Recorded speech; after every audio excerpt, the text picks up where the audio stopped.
तुम्हें इस्लाम कबूल है? कबूल है। कहो हिंदुस्तान मुर्दाबाद। दोस्तों 15 अगस्त साल 1947 ये वो दिन था जब भारत को अंग्रेजी हुकूमत से आजादी तो मिल गई, लेकिन भारत छोड़कर जाने से पहले अंग्रेजों ने भारत के लोगों के दिलों में इस प्रकार फूट डाली जिसने अखंड भारत के पूरे इतिहास को हमेशा हमेशा के लिए बदल कर रख दिया। ऐसा इसलिए क्योंकि आजादी के बाद हमारा अखंड भारत दो हिस्सों भारत और पाकिस्तान में बंट चुका था। जहां एक तरफ कुछ लोग आजादी का जश्न मना रहे थे तो वहीं दूसरी तरफ कई लोग बंटवारे के दर्द से दिली दिल में रो रहे थे। बंटवारे का दर्द सिर्फ वही लोग जानते हैं जिन्होंने इस मुश्किल घड़ी का सामना किया था। किसी ने सपने में भी नहीं सोचा था कि 14 अगस्त साल 1947 की काली रात भारत के इतिहास को इस तरह हमेशा हमेशा के लिए बदल कर रख देगी और अगली सुबह होते ही लाखों लोगों को अपना घर बार सब कुछ छोड़कर वहां से जाना पड़ेगा। एक तरफ जहां देश के बंटवारे के दौरान कई दंगे हुए और हजारों बेकसूर लोग मारे गए, तो वहीं दूसरी तरफ कई राजनेताओं ने इस बंटवारे का जमकर फायदा उठाया।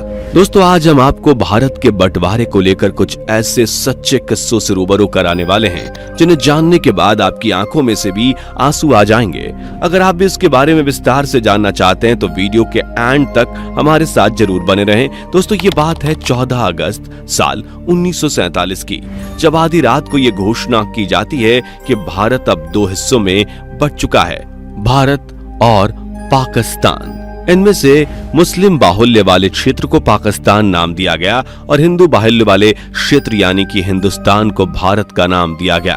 भारत और पाकिस्तान की जनता को अब अपने धर्म के मुताबिक ही अपना देश चुनना था।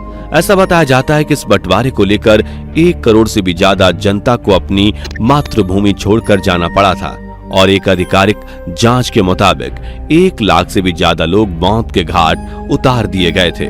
जो जनता आजादी के पहले आपस में भाईचारे का रिश्ता बनाकर देश की आजादी के लिए एक साथ खड़ी रहती थी, आजादी के बाद वही लोग आपस में एक दूसरे के खून के प्यासे हो गए थे। कई रिपोर्ट्स के मुताबिक ये बताया गया है कि आजादी के बाद लगभग 1.4 करोड़ लोगों को रहने के लिए अपने देश आना जाना पड़ा था। भारत के बंटवारे के तुरंत बाद ही लगभग 72,49,000 सिख और हिंदू भाई पाकिस्तान छोड़कर भारत आए थे और इसके साथ साथ 72,26,000 मुसलमान भारत को छोड़कर पाकिस्तान गए थे। इस दौरान सभी हिंदू और मुस्लिम लोगों को अपना घर, जमीन, जायदाद, खेती वगैरह सब कुछ छोड़कर अपनी मातृभूमि पर आना पड़ा था। आपको बता दें कि भारत का बंटवारा होने से कई जगह दंगे भी भड़क चुके थे और एक अनुमान के मुताबिक इस दौरान लगभग 10 से लेकर 15 लाख लोगों का सरेआम कत्ल कर दिया गया। इसके साथ साथ लगभग 75,000 से लेकर 1 लाख महिलाओं का बलात्कार और हत्या की गई थी। ये सब देखते हुए पंजाब धीरे धीरे बंटवारे की आग में जलने लगा था और फिर जब एक दिन दिल्ली से पाकिस्तान के लिए जाने वाली ट्रेन रवाना हुई तो इस ट्रेन में पाकिस्तान में काम करने वाले कई सरकारी अफसर और उनके परिवार वाले भी मौजूद थे। दिल्ली से पाकिस्तान जाने वाली इस ट्रेन को दिल्ली रेलवे स्टेशन से तो सही सलामत विदा किया गया था, लेकिन जैसे ही ट्रेन पटियाला स्टेशन पहुंची तो उस ट्रेन पर हमला बोल दिया गया। आपको बता दें कि इस हादसे में एक महिला और एक बच्चे की मौत भी हो गई थी।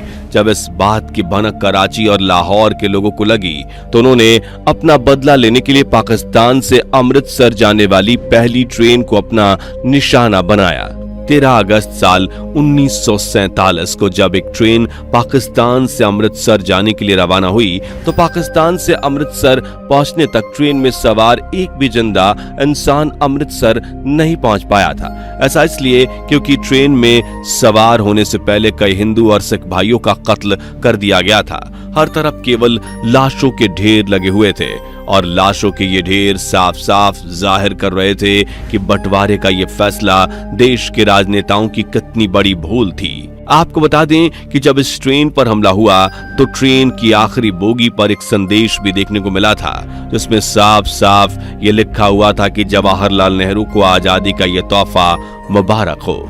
उसके बाद ये आग इतनी ज्यादा भड़क चुकी थी कि दोनों तरफ से आने जाने वाली ट्रेनों में केवल इंसानों की लाशें अपने देश पहुंचती थी, न कि जिंदा इंसान। इसलिए भारत और पाकिस्तान का बंटवारा किसी काले इतिहास से कम नहीं माना जाता है। कुछ लोगों का मानना था कि बंटवारे की चिंगारी तो काफी समय पहले ही भड़क चुकी थी, जब 18 जुलाई साल 1947 को भारतीय स्वतंत्रता अधिनियम लागू कर दिया गया था, क्योंकि अंग्रेजों के साथ साथ जवाहरलाल नेहरू भी भारत का बंटवारा कराना चाहते थे और इसके लिए उन्होंने लंदन के वकील साइरल रेडक्लिफ को चुना था, जो कभी भी भारत आए ही नहीं थे। उन्हें भारत के रहन सहन और संस्कृति के बारे में कुछ भी नहीं पता था। वो सिर्फ और सिर्फ भारत के नक्शे को 2 हिस्सों में बांटने आ रहे थे। उन्हें इस बात का बिल्कुल भी अंदाजा नहीं था कि वो खुद ना जाने कितने लोगों की जिंदगी बर्बाद करने के लिए भारत आ रहे हैं। दरअसल अंग्रेजों ने जब फूट डालो और राज करो नीति के तहत भारत में मुस्लिम लीग की स्थापना की थी, तो मोहम्मद अली जिन्ना को मुस्लिम लीग का सबसे प्रमुख नेता बनाया गया था। मोहम्मद अली जिन्ना ये चाहते थे कि मुस्लिमों को रहने के लिए एक अलग आजाद देश दे दिया जाए, जिसमें वो अपनी मर्जी के मुताबिक रह सके। साल 1930 से पहले पाकिस्तान बनने का ख्याल किसी भी नेता के जहन में नहीं आया था। भारत का बंटवारा करने के इरादे तब और भी मजबूत होते चले गए जब साल 1929 में मोतीलाल नेहरू की कमेटी ने यह सिफारिश की कि सेंट्रल असेंबली में मुसलमानों के लिए 33% सीटें आरक्षित की जाएं। कांग्रेस नेताओं ने उस समय भले ही इस कमेटी की सिफारिशों को नकार दिया, लेकिन इस बात का असर आगे देखने को मिला। साल 1938 आते आते मोहम्मद अली जिन्ना मुस्लिमों के अकेले नेता बन गए। वो अकेले ही मुस्लिमों की मांगों को जोरदार तरीके से पूरा करने के इरादे में थे। वहीं दूसरी तरफ ये भी बताया जाता है कि जिन्ना भारत के पहले प्रधानमंत्री बनना चाहते थे, लेकिन जवाहरलाल नेहरू की वजह से ऐसा मुमकिन नहीं हो पाया। कुछ समय बाद जवाहरलाल नेहरू को भी ये डर सताने लगा था कि कहीं मोहम्मद अली जिन्ना उनसे उनकी कुर्सी न छीन ले। इसलिए मोहम्मद अली जिन्ना के साथ साथ जवाहरलाल नेहरू ने भी इस बात पर रजामंदी जताई कि भारत का बंटवारा किया जाए, जिसके बाद एक नए देश पाकिस्तान का उदय हुआ और उस देश का प्रधानमंत्री मोहम्मद अली जिन्ना को चुना गया। दोस्तों, आपको ये जानकर हैरानी होगी कि भले ही भारत और पाकिस्तान दोनों देश एक ही दिन आजाद हुए थे, लेकिन पाकिस्तान अपनी आजादी का जश्न 14 अगस्त को मनाता है, जबकि दूसरी तरफ भारत में 15 अगस्त को स्वतंत्रता दिवस मनाया जाता है। आपको बता दें कि बंटवारे के बाद इन दोनों देशों के बीच की सीमा रेखा 17 अगस्त साल 1947 में निर्धारित की गई थी। क्योंकि भले ही बंटवारे का फैसला जल्दबाजी में लिया गया था, लेकिन इन दोनों देशों की सीमा रेखा निर्धारित करना इतना भी आसान नहीं था और इसके लिए 2 अनुभवी लोगों को चुना गया, जिनमें चौधरी H.M. पटेल और चौधरी मोहम्मद अली शामिल थे। इन दोनों ही लोगों की बंटवारे में काफी अहम भूमिका रही थी, जबकि इनके नीचे कई अधिकारी भी कार्य करते थे।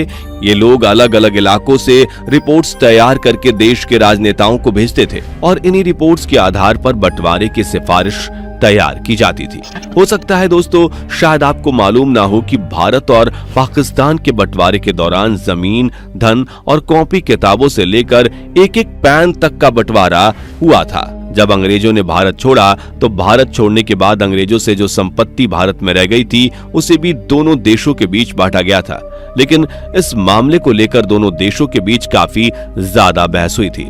ऐसा इसलिए क्योंकि बंटवारे के हिसाब से भारत को पाकिस्तान को 75 करोड़ रुपए देने थे और भारत ने 20 करोड़ रुपए की पहली किस्त पाकिस्तान को दे दी थी और बाकी 55 करोड़ रुपए भारत पाकिस्तान को देने वाला था। लेकिन इसी बीच पाकिस्तानी सेना ने कश्मीर पर हमला कर दिया था। इस वजह से भारत सरकार ने फैसला लिया कि वो बाकी बचे 55 करोड़ रुपए पाकिस्तान को तब तक नहीं देगा जब तक कश्मीर का मामला सुलझा नहीं लिया जाए, ताकि पाकिस्तान उन रुपयों का इस्तेमाल भारत के खिलाफ ना कर सके। लेकिन महात्मा गांधी इस बात के लिए राजी नहीं थे, क्योंकि उन्हें ऐसा लग रहा था कि ऐसा करने से दोनों देशों के बीच के रिश्ते और भी ज्यादा खराब हो सकते हैं। और अभी अभी आजाद हुए दोनों देशों के बीच दंगे भड़क सकते हैं। इसलिए गांधी जी ने तुरंत सरकार से यह कहा कि 55 करोड़ की बची हुई शेष राशि पाकिस्तान को वापस कर दी जाए। यहां तक कि गांधी जी ने पाकिस्तान को 55 करोड़ रुपए दिलवाने के लिए अनशन भी शुरू कर दिया था। जानकारी के मुताबिक ऐसा बताया जाता है कि बंटवारे के दौरान पाकिस्तान को अचल संपत्ति का 17.5% हिस्सा मिला था। वहीं दूसरी तरफ भारत को इस संपत्ति का 82.5% हिस्सा मिला था। इसमें मुद्रा, सिक्के, रेवेन्यू स्टाम्प्स, गोल्ड और आरबीआई के शेयर्स भी शामिल थे। अब अगर चल संपत्ति की बात की जाए तो इसमें भी भारत को इस संपत्ति का 80% हिस्सा मिला था, जबकि पाकिस्तान को इस संपत्ति का 20% हिस्सा ही मिला था। इस संपत्ति में सरकारी टेबल, कुर्सियां, टाइपराइटर, कॉपी किताबें, स्टेशनरी और इलेक्ट्रिसिटी बल्ब आदि शामिल थे। आपको बता दें कि सरकारी लाइब्रेरी में मौजूद सभी किताबों को भी दोनों देशों के बीच बांटा गया था।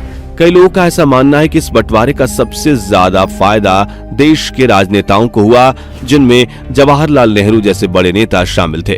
वैसे दोस्तों, कमेंट करके बताइए कि इस वीडियो को देखने से पहले क्या आपको भारत के बंटवारे के इन किस्सों की जानकारी थी या नहीं। जाने से पहले वीडियो को लाइक शेयर जरूर करें और ऐसी और वीडियोस के लिए इस चैनल को सब्सक्राइब करके बेल नोटिफिकेशन को भी जरूर ऑन कर ले। धन्यवाद।